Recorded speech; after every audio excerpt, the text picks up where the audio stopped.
I don't know why. I have a bad feeling about this. Me too, Jennifer Coolidge.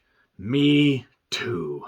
Shotgun Wedding is an Amazon original from director Jason Moore, who did Pitch Perfect and Sisters. Sisters, never were there such devoted sisters, except it's not like the sitcom called Sister Sister. And it was also written by Mark Hammer, not Armie Hammer. Armie Hammer was actually attached to be part of this, but after a lot of the accusations came out about him probably being a cannibal, among other things, among his weird, wild behavior, not just, centralized on him possibly being a cannibal. Yeah, he was done, but Mark Hammer stepped in, because Mark Hammer is not like Armie Hammer, I don't think. I hope not. He did Two Night Stand, a movie that I absolutely forgot existed until I checked IMDb. This has Jennifer Lopez acting as well as she sings, singing as well as she acts, and continuing to have, a career made out of standard mediocrity. I mean, honestly, I've seen maybe 2 movies she was actually good in, and everything else is just your standard horror stuff, suspense thriller, or rom-com plot that basically could be trapped in 2002 or even in the late 90s, like My Best Friend's Wedding. I say a little pray for you. That was a much, much, much, much better scene. Watch My Best Friend's Wedding. That was actually pretty good, all things considered. It also has Josh Duhamel. Duhamel. Me. No, I'm just going to have a lot of fun with this because I did not have a lot of fun watching Shotgun Wedding, which shockingly is not in reference to Kurt Cobain and Courtney Love's marriage. Oh, this review is going well. Lenny Kravitz is in this and actually said, we're going to do things my way. Are you going to go my way? But you've got to know. Lenny Kravitz isn't actually all that bad acting. I mean, his music is fine. It's fun for what it is. I'm not necessarily saying he's a great cunning linguist, as it were. Maybe he is behind closed doors or otherwise. But yeah, Jennifer Coolidge is in this. Jennifer Coolidge has pretty much made a career post-American Pie of just being the weird, wacky aunt or mother character that just shouts stuff and just says weird things. And actually seems to be quite endearing. Cheech Marin is in this. They do not use Cheech Marin to the best of his abilities. Stephen Coulter and Callie Hernandez, who is from the 2016 Blair Witch. She is beautiful. Good God, she is beautiful. And D.R.C. Carden. Or Darcy, possibly. I don't know. There's a comma there. I'm not exactly sure.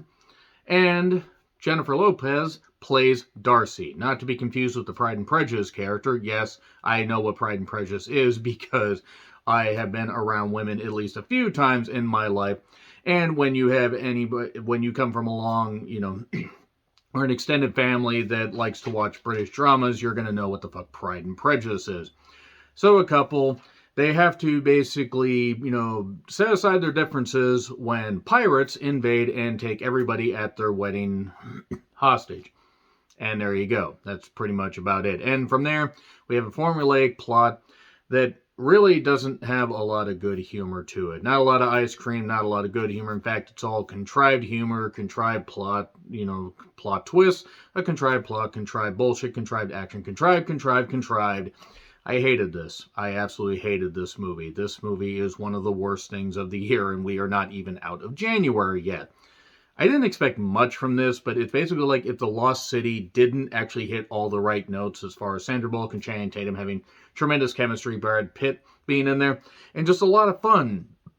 The Lost City did not reinvent the wheel, but it was fun. It was really, really fun. It was one of the most fun times I've had watching a movie in theaters or watching a movie in general in years. I had a lot of fun. I didn't have any expectations for that. I didn't have any expectations for this either. This just dropped on Amazon today as I'm recording. And I was like, all right, you know what? I'm determined to likely beat the 200 movies that I reviewed from last year. So why not just dive into everything? I made a note that maybe on here that maybe diving into the Amazon movie pit isn't the best idea, which I will inevitably keep doing because why the hell not?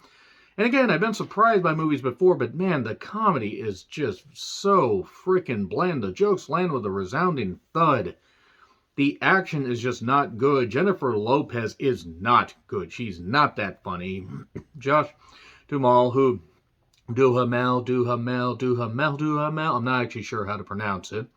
He has been in some good stuff before. It's not even that I hate either of these two. I just don't understand how Jennifer Lopez has had a career when she's mediocre at singing. And I can name like 2 songs of hers that I actually enjoy. And if you think about it, her singing isn't all that great. Yeah, she looks good, I guess.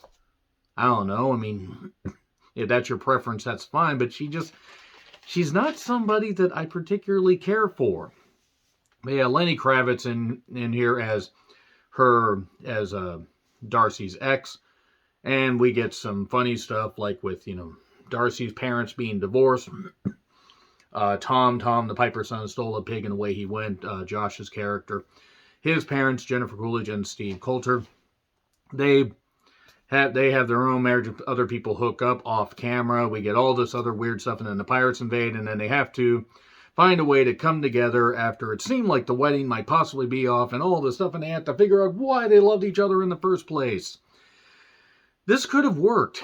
This also is just so repetitive and banal.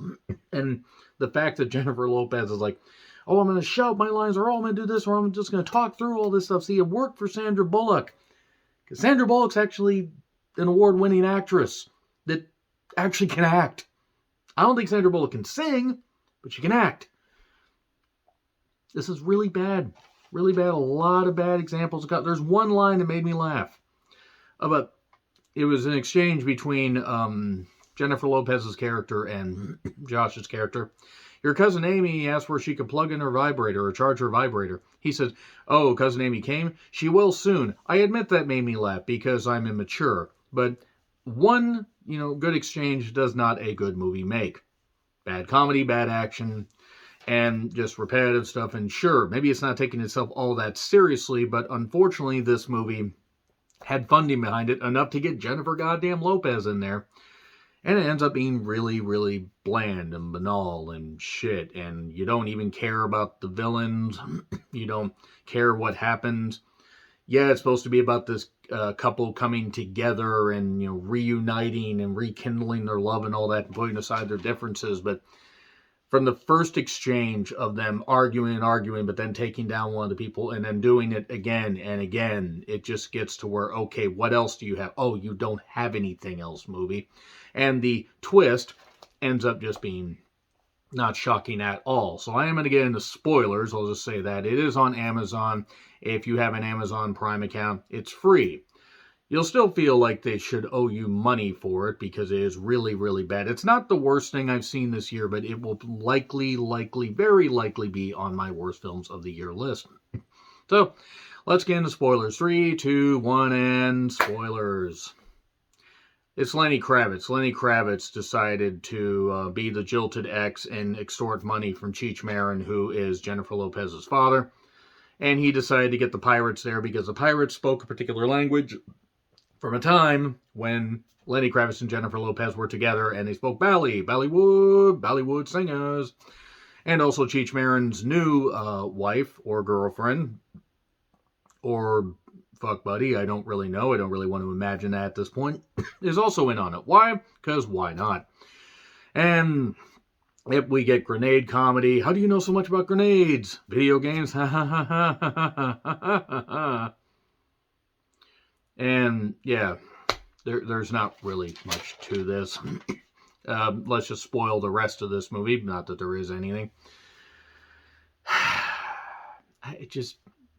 There's one particular part where they're all in this pool because they're at this resort, all the wedding guests, and they're all standing up for themselves saying, oh, this is why if we humanize ourselves, they'll let us go. And then, yeah, it turns out that Sean, Lenny Kravitz's character, is in on the whole goddamn thing. And Darcy has to basically get apologies out of people via shotgun. Like, how dare you say that he's not good enough for me? Or how dare you say this? You did this to me, you bastard. And then we get more comedy. And then we get a thing where earlier in the movie, her and Tom ziplined on the longest zip line I think I've ever goddamn seen. That thing went on for like 18 miles. It was a miracle. And I don't even think the island is 18 miles long. But nevertheless, they end up on this boat, the banana boat, and Sean ends up there. there's this hair piece that Jennifer Lopez had on earlier that she stuffs in the pocket of Tom, basically saying, "Oh, it's very expensive hair that I would like to keep some, keep in case we live." So he uses a hair to zip line down, while Harriet, not Harry Truman, is in the helicopter that they just happen to have, that her and Lenny Kravitz were in, because they're together. They are going to take over the whole operation, get the money out of Cheech Marin. I don't think Cheech and Chong royalties allow for him to have that many millions, but maybe so. And then Josh Duhamel zip lines down. They cut the little string, pulls this string with this cursed cake knife that Jennifer Coolidge happened to give Jennifer Lopez. Too many Jennifers here, pal. And the parachute that Lenny Kravitz is on flies into the helicopter. And then we see, oh, Kobe, no. God, this review is going so well. I'm going to get so much hate for this. But never, I don't care. Denver, Colorado, 2003. Feel bad for his kid. Nevertheless, that ends up happening. They have their wedding, and there you go. And then we get Walk Like an Egyptian in the credits. Also, they decided to do this horrible rendition of Evan McCain's I'll Be. And yeah, I really felt like being anywhere else other than watching Shotgun Wedding. I almost walked out of my own house because of how bad this was. Shotgun Wedding gets an F. It gets an absolute F. This is terrible. Really, really terrible. Your movie is bad, Mr. Moore, and you should feel bad. Your script was bad, Mr. Hammer, and you should feel bad. Amazon, this movie was bad, and you should feel bad, but you're going to make money because you have more money than the goddamn 15 federal governments put together. So yeah, an F. Agree, disagree, what I said, like, share, subscribe, Twitter handle in the description. I'm John Ritlin. I'll see you soon.